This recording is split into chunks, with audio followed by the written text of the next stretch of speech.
आज आपण बनवणार मटन सूप। खूप फास्ट आणि सिंपल बनणारी रेसिपी आहे। त्यासाठी मी मटन वॉश करून घेतलेला आहे, कांदा कट करून घेतलेला आहे। आता आपल्याला कढई ठेवायची आहे, त्याच्यामध्ये तेल टाकायचं आहे।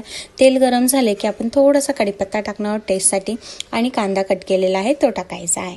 त्याला सगळं एकत्र करून घ्यायचं आहे। साईडला मी टोमॅटो चॉप करून ठेवलेला होता, मी अर्धाच घेतलाय टोमॅटो, त्यासाठी मी टोमॅटो पण टाकलेला आहे आणि थोडंसं मीठ टाकायचं आहे। मीठ टाकल्यानंतर सगळं एकत्र करून घ्यायचं आहे।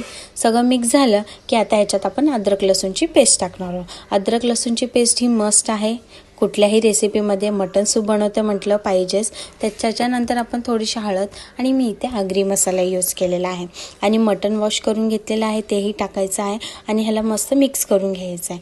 मिक्स झाल्यानंतर आपण इथे झाकण ठेवून देणार आहोत आपण मटन शिजण्यासाठी। साईडला मी गरम पाणी करून घेतलेलं आहे। आता आपण एकदा मिक्स करणार आहोत सगळं एकत्र आणि आता आपण ह्याच्यामध्ये गरम पाणी टाकणार आहोत। गरम पाणी टाकायचं आहे कारण आपण सूप बनवतो म्हटलं थोडं जास्तच पाणी पाहिजे नाही आणि चांगली ह्याला उकळी येऊ द्यायची जोपर्यंत मटन शिजत नाही।